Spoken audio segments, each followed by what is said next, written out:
어제 있었던 윤석열 대통령 탄핵 심판 6차 변론 파장이 이어지고 있습니다. 이런 가운데 윤 대통령이 구치소를 찾아온 여당 의원들에게 헌재에 나가보니 너무 곡해가 돼 있다며 탄핵 심판에 직접 관여하길 잘한 것 같다고 말한 것으로 전해졌습니다. 관련 내용을 윤희석 전 국민의힘 대변인, 서영주 전 더불어민주당 상근부 대변인과 이야기 나눠보겠습니다. 안녕하십니까? 네. 어서 오십시오. 안녕하세요. 네, 어제 헌법재판소에서 열린 탄핵 심판 6차 변론의 핵심 쟁점은 계엄 당시 윤 대통령이 국회의원들을 끌어내라 이렇게 지시했는지 여부였습니다.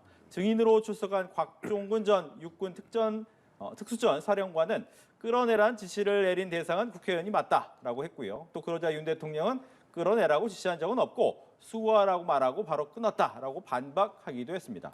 어제 6차 변론의 핵심 부분이었는데 어떻게 보셨는지 이야기 듣겠습니다. 가장 중요한 부분이 국회의원들을 끌어내라는 지시를 윤 대통령이 했느냐 안 했느냐, 거기에 따라서 국헌문란의 목적이 있었느냐 없었느냐, 이것이 판명되는 거 아니겠습니까?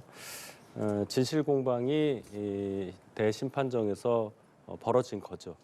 윤 대통령은 그런 말 한 적이 없다고 하셨고, 곽종근 사령관은 분명히 본인은 그런 지시를 들었고 그렇게 이해했다, 이렇게 얘기를 했는데, 일단 좀 민망한 장면이긴 합니다.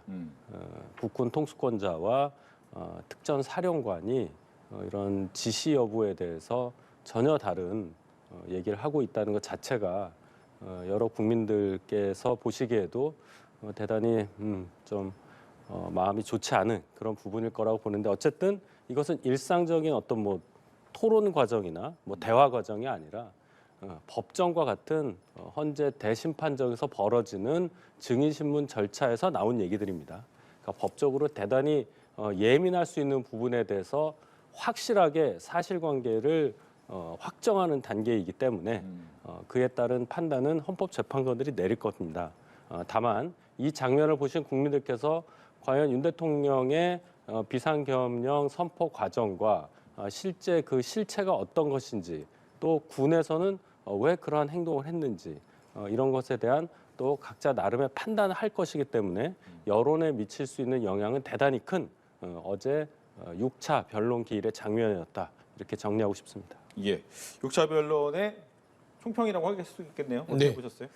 뭐 6차 변론까지 모든 국민들이 봤는데 일단은 뭐 3, 4차 김영우 전 장관까지는 이제 말 맞추기라고 저는 평가하고 싶은데, 홍정원 국정원 1차장, 그다음에 이제 곽종근 특전사 사령관, 이 두 분이 나와서 있는 그대로의 사실을 얘기했죠. 거기에 대해서 윤석열 대통령이 굉장히 격한 반응을 보였습니다. 홍정원 전 국정원 1차장에 대해서도 거의 격노하듯이 책상을 치면서 그런 적 없다라고 하면서 무슨 말을 했냐면, 홍정원 전 국정원 차장 자체가 뭔가 민주당하고 가까운 거 아니냐라는 메신저 흔들기, 그다음에 그런 말을 한 적이 없다라고 했는데, 결국에는 국민들이 그 말에 대해서 대통령의 말을 의아하게 생각할 부분이 있습니다. 그 계엄의 와중에 국정원 차장에게 전화해서 격려차 전화를 했다. 이거는 좀 말이 안 맞잖아요. 그리고 간첩을 끌어내라고 했다. 그러면 그 간첩이 누굴까? 그러면 끌어내려고 하는 대상이 간첩이라면 그 간첩을 끌어내려고 군을 투입한 곳은 국회고 선관이면 국회의 선관위에 간첩이 있었다고 본 것인가? 라는 의문점이 하나 남는 것이고요. 두 번째, 곽종근 전 특전사 사령관 같은 경우도 그렇습니다. 그렇게 체포를 하거나 국회의원을 끌어달라는 게 아니라 인원, 의원 이런 부분, 또 요원 이런 부분으로 얘기를 하는데, 그 앞단이 중요한 거 아니겠습니까? 의결 종족수가 아직 안 된 것 같으니 우리가 지금 논박이 되는 의원인지 요원인지 인원인지 모르나 국회 본청 안에서 의결할 수 있는 사람 누가 있겠어요? 보좌진이에요? 아니면 국회 뭐 청원경찰이에요? 투입된 계엄사 요원들입니까? 의결을 할 수 있는 사람은 국회의원밖에 없어요. 그러니까 그 맥락을 봤을 때 재판관들은 윤석열 대통령 측이 어깃장을 놓으면서 곽종근 전 사령관의 메신저를 흔들어서 진술의 신빙성을 흐트러뜨리는 거에 대해서는 인정을 하겠으나, 큰 뼈대에서 그날 12.3 이 내란 사태의 계엄의 와중에 군이 투입되고 뭔가 국회의 의결에 대해서 영향을 미치려고 했다는 큰 축은 흔들지 못했다. 저는 그 6차 변론까지의 평은 그렇습니다. 예, 이렇게 두 분이 생각하신 것처럼 아마 본인들이 지지하는 분들에 따라서 어제 이제 재판의 모습을 보면서 비슷하게 생각을 하셨을 거예요. 근데 이제 포인트는 의원이냐 인원이냐 이것도 굉장히 중요했어요. 뭐 앞서서 요원 얘기도 좀 나왔지만 이 표현의 정확성이었죠. 국회 안에는 인원을 끄집어내라라는 지시를 받았다. 그리고 앞서서는 뭐 의원 얘기도 있었지만 이 부분이 좀 바뀌긴 했습니다만 윤 대통령이 자신은 인원이란 말을 써본 적이 없다라고 주장을 했어요. 이 부분에 대해서 굉장히 논점이 많아진 것 같아요. 그렇죠. 일단 지시 자체가 없었다는 게 네. 윤 대통령의 증언이고 이제 이 곽종훈 사령관은 지시가 있었고 들은 게 인원 국회 안에 있는 인원을 끌어내라 이렇게 들었는데 전후 맥락을 봐서 그 인원은 국회의원을 의미하는 거라고 본인은 이해했다. 네. 뭐 이 얘기 아니겠습니까? 그래서 정영식 헌법재판관도 정확하게 들은 단어가 뭐냐. 인원이냐 국회의원이냐라고 물었고 네. 곽 사령관의 답변은 국회의원이라는 단어는 듣지 못했다. 이렇게 이제 얘기를 한 겁니다. 그러면 실제적으로 지시가 있었다 하더라도 인원을 빼라고 한 것이 국회의원을 빼라는 것과 동일한 것이냐 여기에 대한 이제 판단이 또 들어가야 하는 상황이 된 거죠. 곽 사령관의 주장은 그 당시에 그 지시를 들었다고 본인이 주장하는 그 시간에는 특전사 인원이 들어가 있지 않았기 때문에 국회 안에 있었던 인원을 빼라고 할 때 그 인원은 국회의원을 포함할 수밖에 없는 상황이다 이제 이렇게 얘기를 했어요. 그렇죠. 이것은 뭐 법정에서 또 헌법재판관들이 여러 가지 증거나 그동안 검찰에서 수사한 결과를 종합을 해서 그 사실관계를 확인을 하면 전후 맥락상 국회의원이라고 판단했다는 곽종훈 사령관의 말이 맞는지 아니면 그것이 사실관계가 전혀 달라서 윤 대통령의 주장처럼 그런 지시 자체가 없다는 것으로 판단을 내릴지 이것은 전적으로 헌법재판관 8분의 판단에 따른 것이다. 그 정도로 지켜봐야지 이걸 보고 이거는 윤 대통령 말이 맞고 아니면 또 곽 사령관이 맞고 이렇게 얘기하는 것은 그저 추정에 불과한 것이니까 크게 저는 의미가 없다고 생각합니다. 예. 인원, 의원, 요원. 네. 그러니까 윤석열 대통령이 그 강훈 사령관에게 이렇게 경로를 하듯이 본인의 입장을 피력하는데 자기는 인원이라는 단어를 써본 적이 없다. 사람이면 사람이지 인원이라는 얘기를 하지 않는다. 그렇게 얘기해놓고 그날 6차 변론에서 1분 15초 뒤에 이런 얘기를 합니다. 기사에도 나왔죠. 그 1분 10초 뒤에 당시에 국회 본관을 거점으로 확보해서 불필요한 인원을 통제한다는 목적으로 들어갔는데 그 안에는 약 15명, 20명이 안 되는 인원이 들어갔다. 본인이 또 인원이라고 얘기하고 있어요. 그리고 예전에 그 본인이 그 대통령 시절에도 인원이라는 얘기를 많이 씁니다. 뭐 의정 갈등에서도 인원이라는 말을 잘 쓰는데 자기는 인원이라는 말을 안 쓴다고 하는 거 자체에서 이미 논리가 깨지고 있는 것이고 뭐 논의의 얘기지만 지금 인원 의원 이 논란 자체가 얼마나 의미 없냐면 최근에 그 국회에서 이 내란과 관련된 국조특위 열리고 있습니다. 거기에서 최근에 김대우 전 방첩사 수사단장이 나왔어요. 여기에서 질의과정에 보면 14명 그러니까 체포조 말하는 지금 논박이 되고 있는 의원들 우원식, 이재명, 한동훈 등등등 14명을 이동시켜라. 잡아서.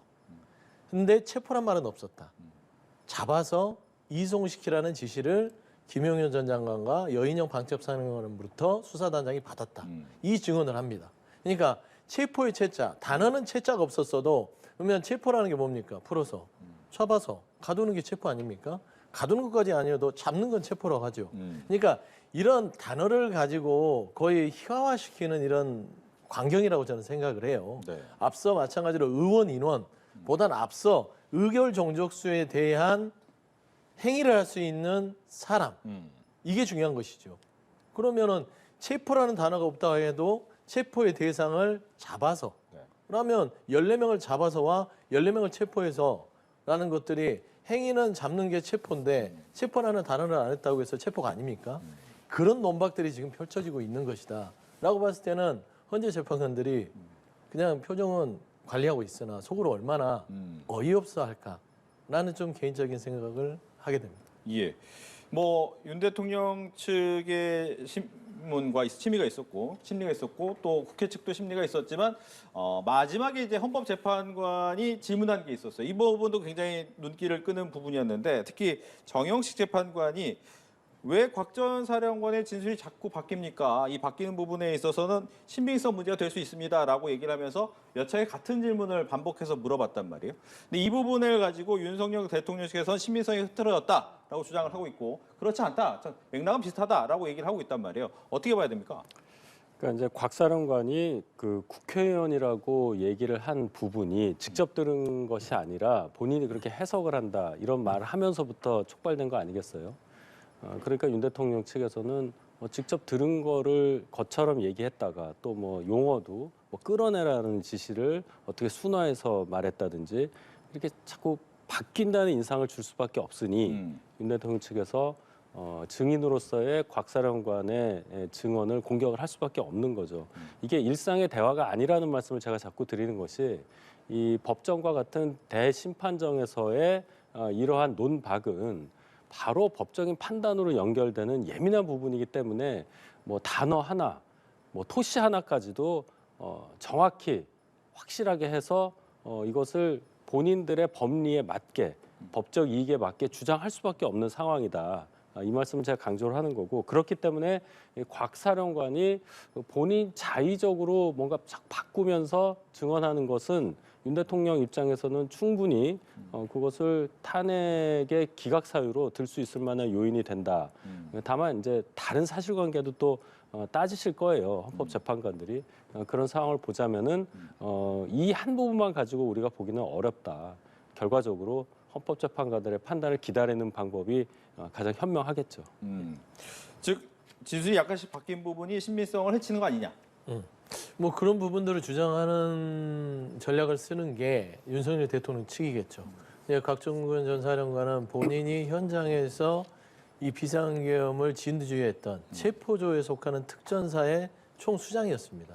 그랬을 때 이제 본인도 증언 가운데 본인의 이 산하의 이 특전사들이 가서 국회에 작전을 진행 중이었고 본인은 그 상황들을 조율하는 과정에서 정신이 없었다.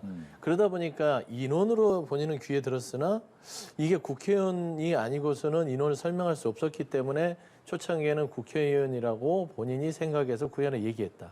뭐 이게 또 어떻게 보면 진실에 가까운 대답일 수도 있습니다. 그러니까 인원이든 국회의원이든 그러니까 의원과 인원 자체가 그 단어만 존재한다면 솔직히 이 부분에 대해서 왜 이렇게 헷갈려 합니까? 라고 할 텐데 그 앞에 의결 정족수에 대한 목적어가 있어요. 그러면 그거는 이꼬르 국회의원밖에 없어요, 대한민국에. 그래서 이 부분에 대해서는 정영식 재판관이 그거를 바로잡고 가는 부분에 있어서는 헌법재판소 전반의 운영의 객관성을 담보해주는 측면에서는 저는 긍정적으로 봅니다. 왜냐하면 윤석열 대통령 측에서 이런 부분을 흔들려고 하니 정영식 재판관이 그걸 한번 되물었고 거기에 대해서 곽종근 전 사령관이 대답을 했잖아요. 그러면 그 부분에 대해서 어느 정도 곽종근 전 사령관은 해소를 했다고 보는 것이고 헌법재판소도 이 부분에 대해서는 한번 짚고 가겠다는 객관성을 갖출 수 있었기 때문에 저는 그 정영식 재판관의 질문 자체가 그렇게 뭐 어떤 의미를 담았다라고 보지는 않습니다. 예. 또 하나가 이제 뭐 앞서 의원 인원 얘기도 있었지만 150명이라는 숫자를 들었냐라는 것도 물어봤고요. 또 하나는 이제 테이저건과 공포탄 사용 승인을 건의한 배경에는 대통령의 지위가 있었느냐라는 질문도 있었단 말이에요. 이런 질문한 이유는 어디 있습니까? 일단 150명이라는 단어가 큰 의미를 갖잖아요. 150명이 뭐겠습니까? 비상계엄 해제 결의를 함에 있어서 필요한 최소한도 인원이잖아요. 그렇죠. 그래서 150명이라는 단어가 들어갔다는 얘기는 인원이든 요원이든 뭐 의원이든 간에 국회의원을 지칭하는 그런 숫자다 이렇게 볼 수 있는 가능성이 크기 때문에 이 여부 정말 150명이라는 단어를 들었느냐 이 얘기고 그다음에 뭐 테이저건, 뭐 공포탕 사용 이걸 승인했는데 그 배경에 대통령 지시가 있었냐 묻는 것도 마찬가지로 대통령이 직접 이러한 무력을 사용해서 국회를 장악하고자 하는 지시를 했느냐 그것이 없이 그리고 자의적으로 행동한 거냐 이 여부를 묻는 겁니다. 윤 대통령이 지금 내란 수괴라는 내란 우두머리라는 그런 혐의를 받고 있는 상황에서 지금 탄핵 심판에 임하고 있는데 파면될 만한 일을 했냐 안 했냐 가장 중요한 부분이 이 부분 아니겠습니까? 국헌을 문란케 할 목적이 있었느냐, 헌법을 중대하게 위반하고 법률을 중대하게 위반을 해서 대통령직을 더 이상 할 수 없는 상황에 이르렀다고 판단할 수 있느냐? 이 부분에 가장 중요한 부분이기 때문에 이런 150명이 있었느냐, 정말 무력을 사용한 테이저 건 등 이런 것을 사용하라는 지시를 했느냐, 이 부분을 집요하게 묻고 사실관계를 확인하는 과정이 있는 것이죠. 네, 150명 뭐 테이저건이나 공포탄 사용 승인에 대한 지시 이 부분을 질문한 부분은 왜 그랬을까요? 그러니까 이 150명에 대한 부분들은 사실상 이게 대통령한테 직접적으로 들었냐에 대한 이야기로 저는 처음에 시작됐다고 들었습니다. 그러니까 각종훈 전 사령관은 마치 처음에 진술들이 150명이 대통령이 얘기한 것처럼 됐으나 나중에 바로 잡고 김용현 국방부 전 장관에게 150명의 얘기는 들었다라고 진술을 하지요. 그러니까 결국엔 대통령한테 지시를 들으나 김용현 전 장관한테 들으나 그걸 종합하면 계엄의 핵심에 축에 있었던 사람은 김용현 전 국방부 장관과 대통령이었어요. 그래서 둘이의 역할들이 분명히 있었던 것 같고요. 그다음에 두 번째는 이 150명에 대해서 체포에 이르는 과정 속에서 어떻게 한 명씩 한 명씩 다 끌어내면 더 수많은 병력이 필요하는데 그 병력 갖고는 안 된다. 그러니까 애초부터 국회의원으로 손을 대지 말라고 이제 그런 주장을 윤석열 대통령 측이 하잖아요. 그런데 오늘 제가 앞서 얘기했듯이 방첩사에 수사단장이 얘기하는 것들은 14명의 이 말하자면 그 각 당 정치인으로서는 수장들 거기를 체포함으로써 의원실 국회의장까지 포함해서 거기를 잡아다가 감금함으로써 150명이 전체를 이끌 수 있는 지도부를 무력화시키는 겁니다.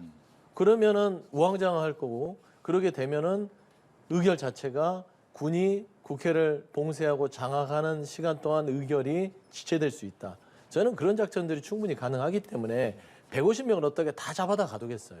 저는 그 부분의 논박은 또 그냥 곽종훈 전 사령관의 메신저를 흔들려는 하나의 전략이고 김영두 재판관이 그런 얘기를 했죠. 곽종훈 전 사령관이 테이저건과 공포탄 사용에 대해서 논의를 할 때 이 부분이 대통령이 지시했냐라는 게 윤석열 대통령 측의 변호인들의 주장이었는데 그건 아니었다라고 했잖아요. 봐라, 한 게 아니다. 하지만 재판관 중에 김영두 재판관이 그런 얘기를 하죠. 00시 30분에 대통령이 전화를 받고 나서부터 거기에 대해서 논의가 더 촉발된 게 아니냐.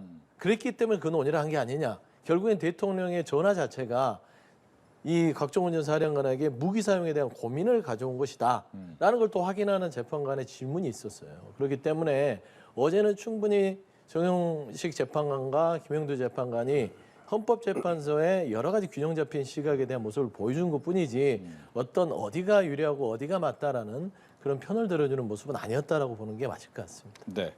이제 6차 변론 마지막에 이제 윤 대통령이 발언 기회를 얻었어요. 그래가지고 한 얘기가 홍장훈 전 국정원 1차장의 메모 그리고 곽종건 전 사령관의 민주당 김병주 의원의 유튜브 출연을 두고 이게 탄핵의 시작이다라고 이야기를 했단 말이죠. 특히 홍장원 1차장의 메모 같은 경우에는 본인이 나중에 다시 작성한 부분이 또 얘기가 됐던 거고 이제 곽종건 전 사령관 같은 경우에는 먼저 이제 김병주 의원 유튜브에 출연해서 이야기를 했던 부분을 좀 지적을 한 것 같은데 탄핵 공작의 시작이다라는 주장 여기에 대해서는 어떻게 생각하시는지요? 저는 윤 대통령 측에서 충분히 윤 대통령도 이 부분을 지적할 수 있다고 생각합니다. 애초에 탄핵 비상계엄이 처음 발령이 됐을 때 굉장히 이 혼란스러운 시기에 민주당에서 군 출신 김병주 의원이 이 사령관들을 각각 인터뷰하는 형식으로 유튜브에 출연시키면서 증언을 영상에 담는 듯한 작업을 계속했단 말이죠. 그 상황에서 육사 선배이고 군 선배이기도 한 김병주 의원 앞에서 지금 화면에 나오듯이 옆에 박선원 의원도 있고요. 저렇게 사령관들이 뭔가 저기 뭐 인터뷰도 아니고 이상한 형식의 영상을 제작을 했단 말이죠.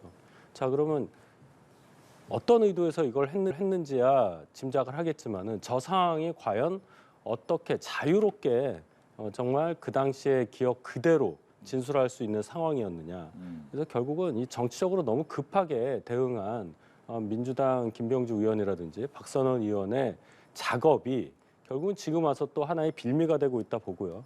홍장원 차장 같은 경우도 국정원장 조태호 국정원장에게 뭐 보고를 했느냐 안 했느냐, 즉시 했냐 안 했냐 이 부분에 대해서 논란이 계속되고 있어요. 차장이 원장에게 어떠한 상황을 직접 즉시 보고해야 되는 그러한 원칙에 벗어난 행동이 분명히 있었다고 저희는 보고 있고 그런 차원에서 볼 때 그 메모가 전달된 과정에 있어서도 박선원 민주당 의원과 가장 먼저 접촉을 했다. 박선원 의원이 물론 지금 정보위 민주당 측 간사라고 있으니까 국정원 차장이 소통할 가능성은 있지만 공교롭게도 국정원 출신인 박선원 의원과 뭔가 긴밀한 소통을 하고 그대로 민주당 입장을 반영한 듯한 주장을 계속하는 것에 대해서 의문을 제기할 수밖에 없는 상황이다. 윤 대통령 측 또 윤 대통령이 이 부분에 대해서는 대심판정에서 당연히 강력하게 의문을 제기할 수 있는 상황이 돼버렸다. 예, 저는 이렇게 봅니다. 네, 윤 대통령 측이 탄핵 공작의 시작이다라고 주장한 부분.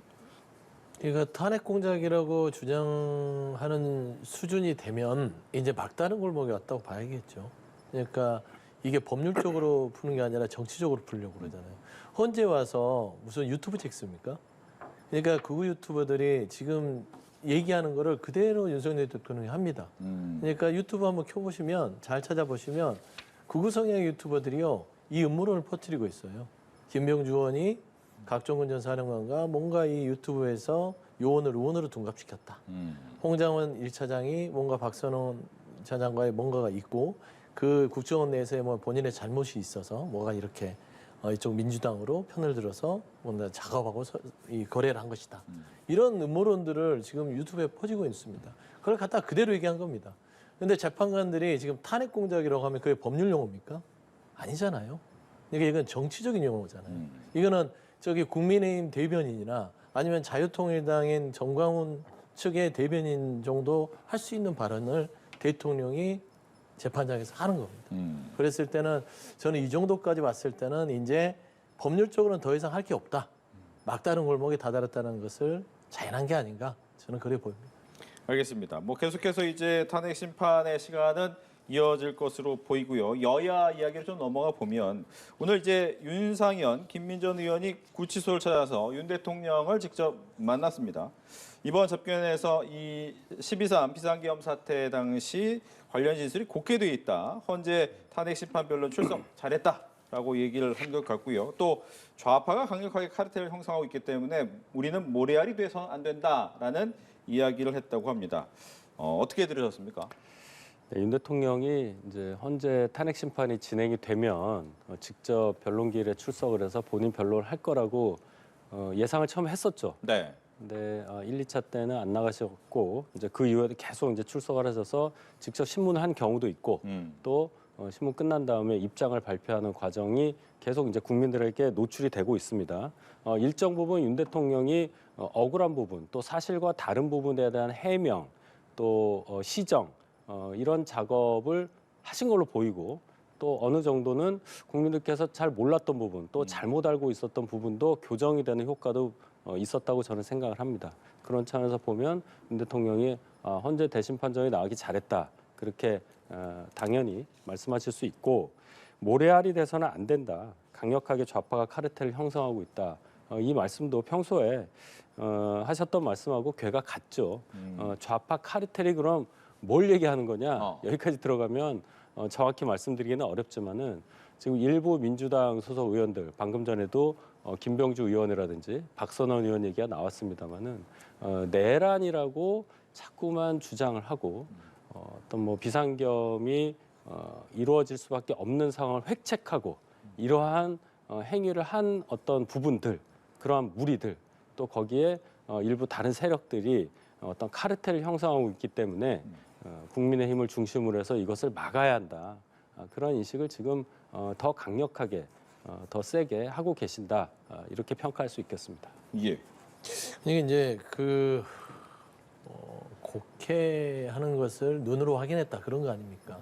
근데 그 윤석열 대통령의 그 인지부조라고 해야 될까요? 그 망상이라고 한 글자로 얘기하는데 본인이 나라를 망쳐놓고 이 내란을 통해서 12월 3일부터 지금 대한민국이 거의 멈춰 있는 상황이고 국정이 반쪽으로 돌아가는 건 누구 때문일까요?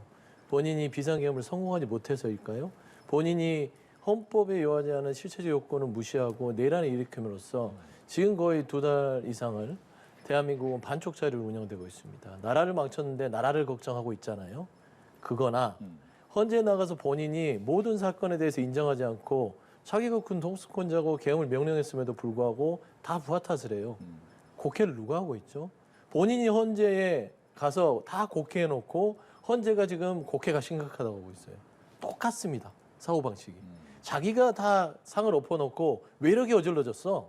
라고 주장한 거고 똑같아요. 그래서 참 국민들의 이 지성을 시험하는 그런 발언들을 하는데 저는 우려스러운 게 이게 정치가 종교화되는 느낌입니다.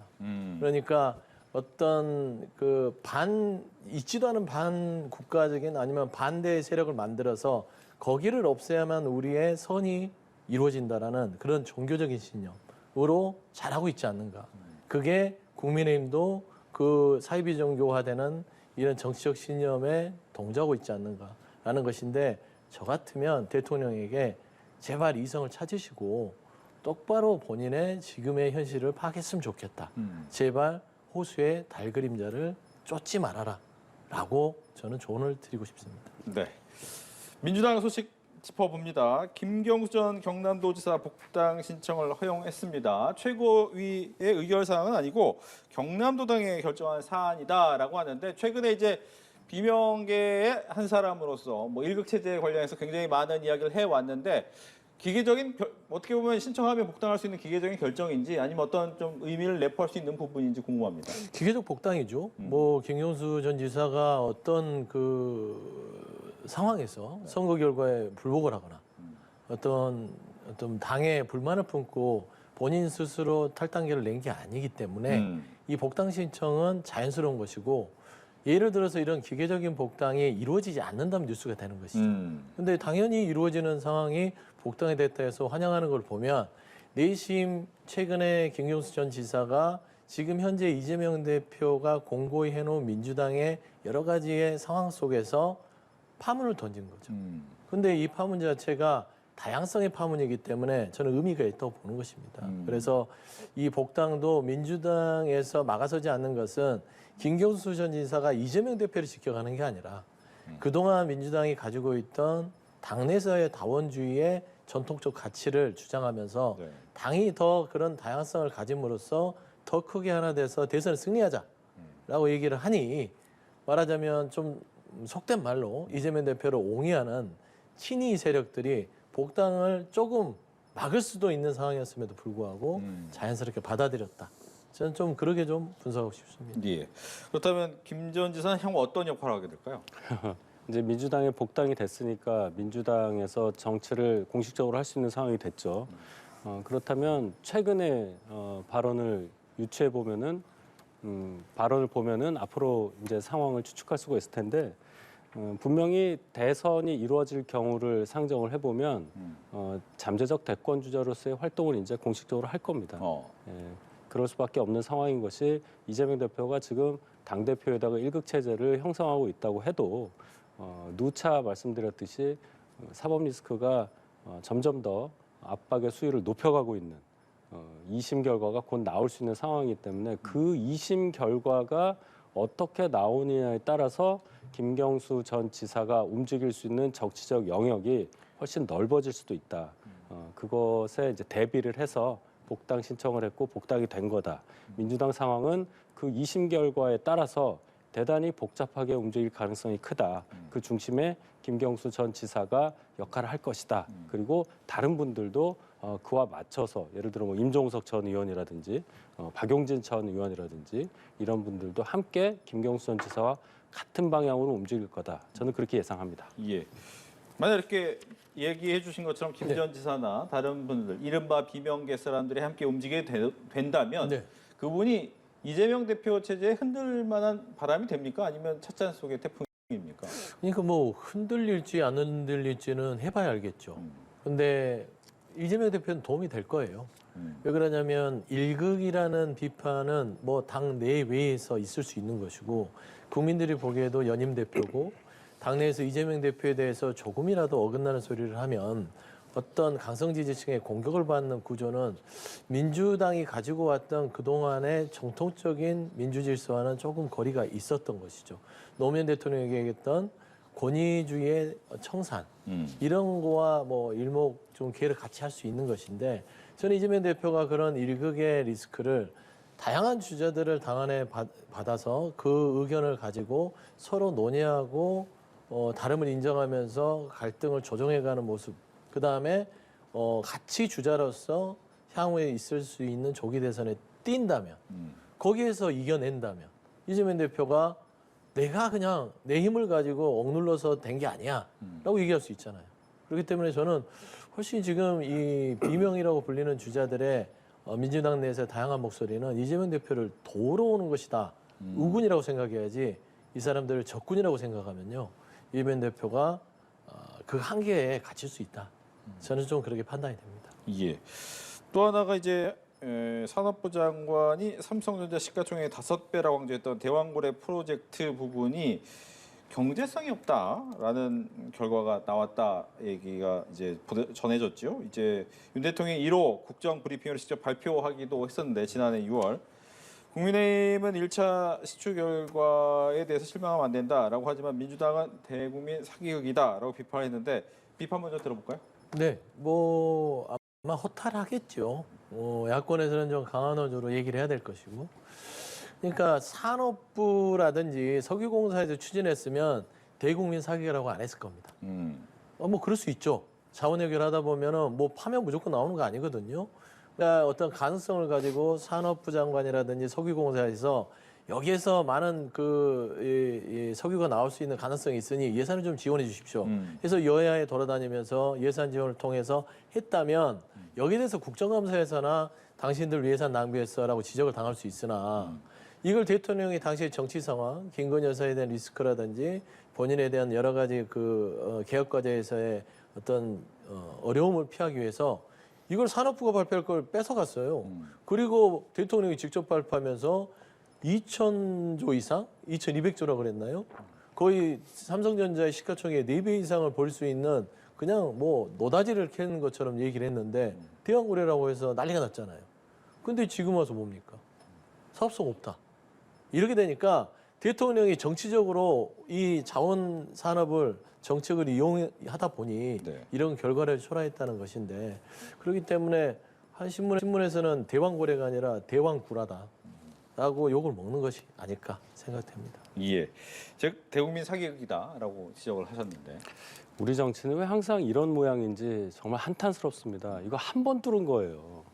해저를 한 번 뚫어서 경제성이 있냐 없냐 이 지역은 뭐 가스나 뭐 원유가 나오지 않는다 이렇게 판단하는 기술은 없습니다.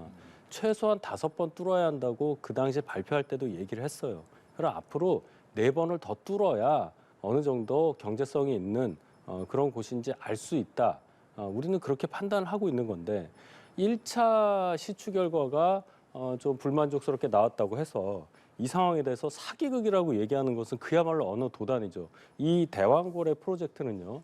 애초에 윤석열 대통령 정부 들어와서 처음 기획된 게 아니고 문재인 정부 때부터 이 사업을 계획을 했었습니다. 그럼 문재인 대통령 정부에서는 사기극인 거를 알면서 미리 준비한 거 그렇게 저희가 공격하지는 않잖아요. 저기서 원유가 나오고 가스가 나오면 우리나라한테 좋은 겁니다. 나오기를 바라면서 뭔가 논평을 하든지 해야지 그럴 줄 알았다, 잘 됐다. 이런 심정으로 여당 공격에만 올인하는 민주당의 모습에 정말로 자괴감을 많이 느끼는 그런 지점이고 앞으로 이게 중단되지 않고 애초 계획했던 것처럼 4번, 5번 더 시추해서 정말로 우리 국민에게 기쁨을 드릴 수 있는 그런 좋은 결과가 나오기를 여야가 한 목소리로 바라야 한다. 저는 그러시리라고 기대합니다. 네.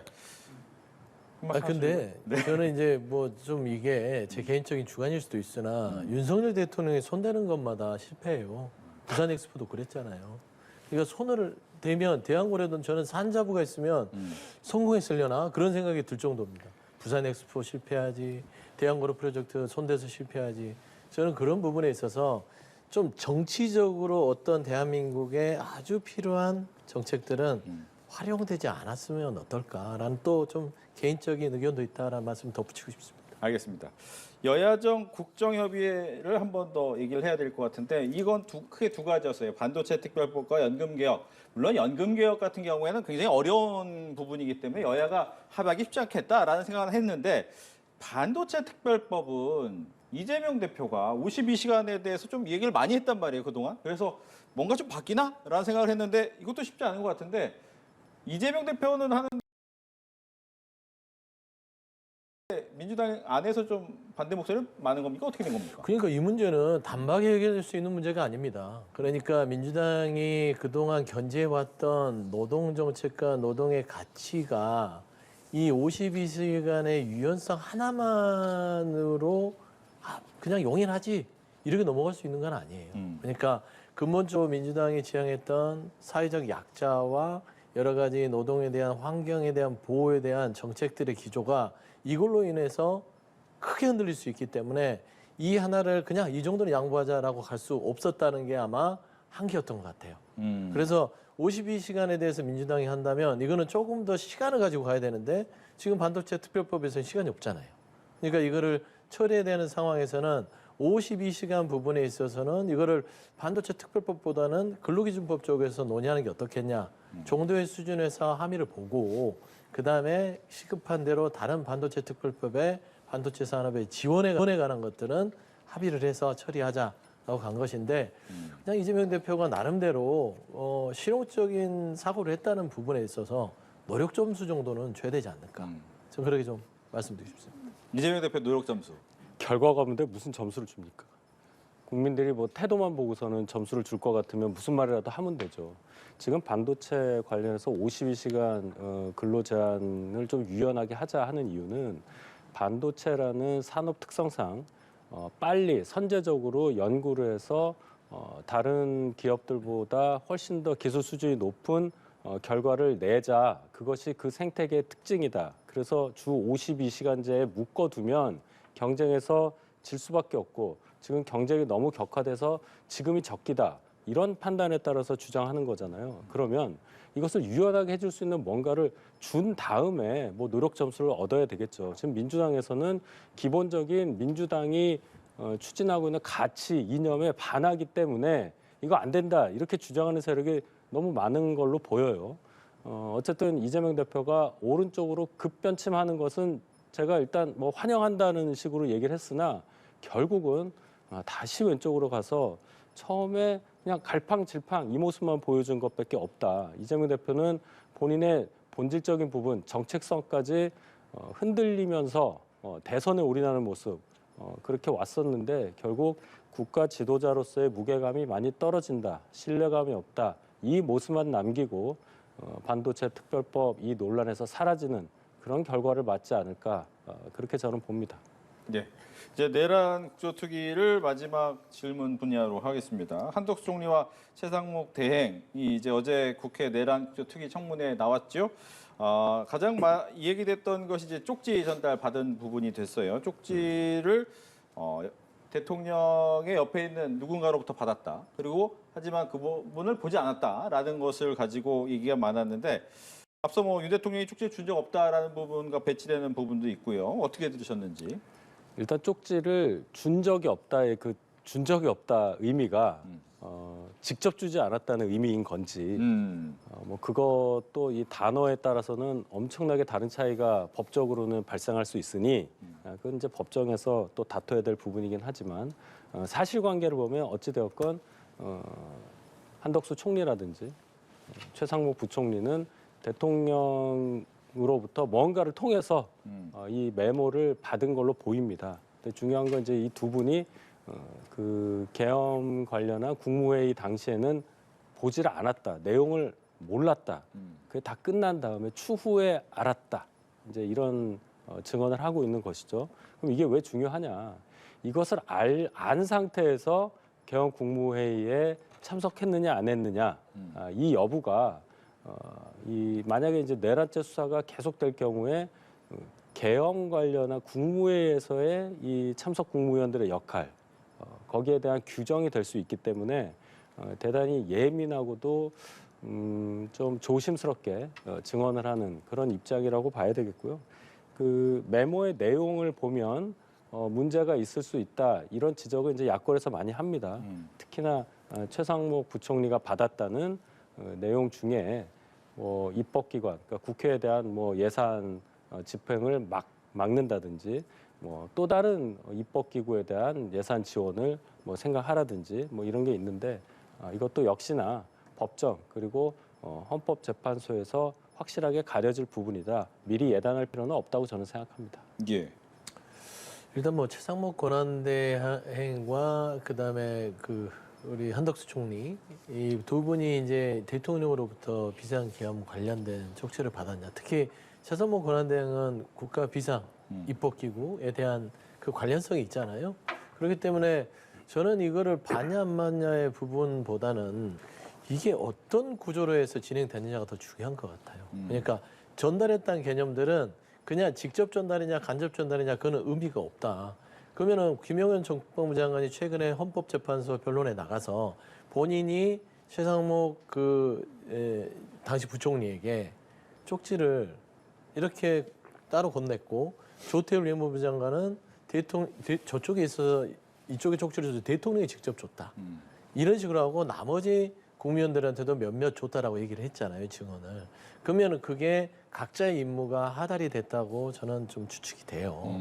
그랬을 때 최상목 권한대행은 이 비상입법기구에 대해서 F4 회의를 할 때 이거를 말하자면은 논의를 했는지 거기까지 다 들여다봐야 되는 겁니다. 그러니까 인지를 못했다고 하는 부분들은 F4 회의 때 인지를 못했으니까 얘기가 없었을 것이라는 그 시작과 끝을 부인하는 그런 전략일 수 있으나 아니 총리와 부총리가 대통령 지시사항이라고 쪽지가 오는데 그걸 안 봐요? 안 볼 수 없잖아요. 그거 안 보는 것도 이상하잖아요. 그래서 저는 그런 부분에 있어서는 지금 뭔가 숨기는 게 있다라는 것이고 설사 대통령도 본인은 그 쪽지들을 모른다고 하지만 김영용 국방장관이 대통령입니까? 물론 비상계엄의 주무장관이긴 하나 어떻게 대통령의 지시 없이 그런 쪽지들을 국면에 돌리겠어요. 라고 봤을 땐 모든 정황 자체가 지금 아직은 밝혀지지 않는 비정상의 상황이 있고 나중에 내란 특검법이 실시가 됐을 때 최상목 권한대행은 이 사실에 대해서 아마 정확한 답변을 할 수 있는 그 순간이 오지 않을까 그렇게 보입니다. 네. 또 하나 이제 마은혁 헌법재판관 후보자 부분입니다. 헌재가 원래 지난 3일 결정하려고 했죠. 하지만 이 부분이 미뤄졌습니다. 10일로 미뤄졌는데 일단 만약 그때 헌재가 마은혁 헌법재판관 후보자를 임명하라라고 결정한다. 즉 임명하는 것이 위헌이다라고 한다면 어떻게 하겠습니까? 라는 질문에 결정은 존중하지만 결정 전인이 예단하긴 어렵다라고 이야기를 했습니다. 앞서서 안 할 수도 있다라는 예측이 좀 많았거든요. 그 부분에 대한 이야기입니다. 일단 그 헌재에서 위헌이라고 했을 때 시한을 정해서 이것을 수정을 하라. 그래서 이제 해라. 임명을 해라. 이렇게 강제할 수 있는 그런 방법은 없습니다. 강제력은 없다. 예를 들어서 헌법 불합치 선언을 했을 때 보면 언제까지 이 내용을 바꾸지 않는 한 위헌이다. 이런 결정례가 나오는데 이 권한쟁의 심판이나 이 경우에선 그게 아니란 말이죠. 그래서 위헌인 상태라고 선언을 하지만 최상목 권한대행이 그것을 강제로 이행해야 한다. 이런 게 없다는 말씀입니다. 그래서 제 생각에도 최상목 권한대행은 만약에 그런 그 헌재에 지적이 나왔을 경우에 결정이 나왔을 경우에는 국회에 다시 뭔가 요청을 할 가능성이 크다. 여야 합의를 통해서 마은혁 재판관 후보자에 대해서 다시 합의를 하든지 아니면 다른 분으로 합의를 해서 의결한 다음에 본인에게 넘어오면 임명하겠다.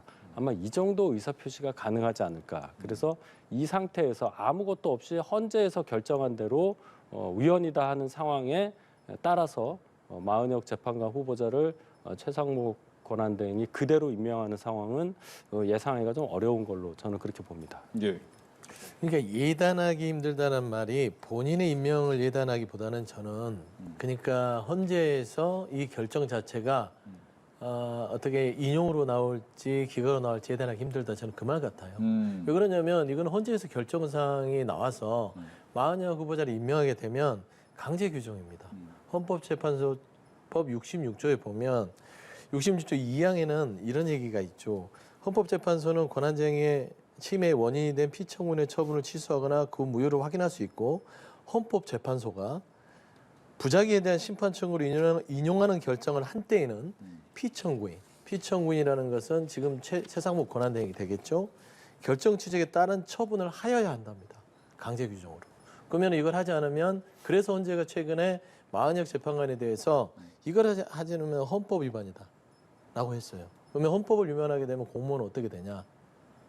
그 탄핵을 받아서 탄핵에 의한 결정을 받아야 되는 것입니다. 그래서 그 요건을 충족할 만큼의 어떤 명분이 없고, 그다음에 67조에도 보면 헌법재판소의 권한쟁의 심판은 모든 국가기관과 지방자치를 귀속한다. 그러니까 국가기관인 그 최상목 권한대행까지도 다 기소가는 결정이기 때문에 이 부분에 대해서는 최상목 권한대행도 2월 10일 날 있을 마은혁 임명에 대한 헌법재판관의 결정을 뭐 어떤 정치적인 고려를 가지고 막을 수 있는 길은 없다. 그래서 예단이라는 것은 어떻게 될지 모르겠습니다. 저는 그 말로 좀 해석이 됐어요. 만약 그러면 민주당은 탄핵 카드까지 있습니까? 아니 이거는 헌재에서 위헌이라고 얘기를 규정을 딱 해줬는데 헌법을 위반한 공무원을 가만둡니까? 그러면 그거는 말이 안 되죠. 아마 근데 이제 탄핵 얘기되면 또 150명, 200명 그 또 얘기 나올 부분은 것 같은데. 그 위헌 상태라고 하더라도 네. 시한이 정해져 있지 않고 언제까지 하라 이렇게 말할 수 없기 때문에 그 상황에서 위헌을 나는 이거를 절대 안 하겠다 이게 아니라 국회에 다시 요청을 하거나 뭐 다른 분으로 뭐 해달라 이런 요청하는 것 자체가 뭔가 헌재에서 이 위헌 상황을 수정하라는 것에 반하는 거라고 직접적으로 보기가 어렵다는 거예요. 만약 시한을 정했다면은 그 말씀이 맞죠. 그런데 존중한다. 그런데 이 상태에서 뭐 시한이 없으니까요. 여러 가지 정치적인 또는 법적인 것을 고려해서 다른 제안을 한다거나 다른 방식의 해결책을 찾는 것 그 자체가 탄핵 사유에 해당한다고 보기는 저는 대단히 어렵다고 봅니다. 그리고 민주당이 이 상태에서 또 탄핵, 줄탄핵의 마지막 30번째 탄핵을 시도한다? 저는 그럴 만한 용기는 없다고 봅니다. 근데 최상목 권한대행이 조금 국정에 대한 운영을 좀 이상하게 해요. 최근에 그 경찰국장을 치안정감으로 임명하는 것들. 만약 재판관 임명하지 않으면서 경찰 인사를 합니다. 그건 좀 뭔가 그 경찰 인사가 최근에 비상계엄의 정부 측 인사들과 많은 관련성이 있는 인물임에도 불구하고 인사를 해요. 그런 움직임들. 그다음에 이제 말씀한 대로 맞아요. 기한은 없죠.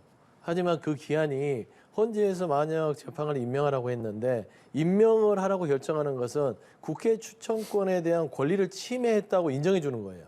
근데 아무리 권한대행의 재량에 대한 임명권이 있다 하더라도 그 재량의 임명권이 국회 추천권의 권리를 침해해서는 안 된다는 결정 아니겠어요? 그러니까 그 인정할 수 있는 수준의 기한은 인정할 수 있으나 이게 뭐 1주, 2주 되면 이거는 추천권의 권리 침해에 대한 헌재의 결정에 완전히 불복하는 행위이기 때문에 이 부분은 탄핵으로 갈 수밖에 없는 불행한 사태다. 본인이 정말 경제를 걱정하고 대한민국의 안정을 생각한다면 임명을 해야 되지 않을까 생각됩니다. 알겠습니다. 탄핵 얘기 나오면 또 150, 200 얘기 나올 것 같아서 그 부분도 먼저 순결이 될 것 같고요. 두 분과 함께 정치권 이야기 나눠봤습니다. 오늘 얘기 잘 들었습니다. 고맙습니다.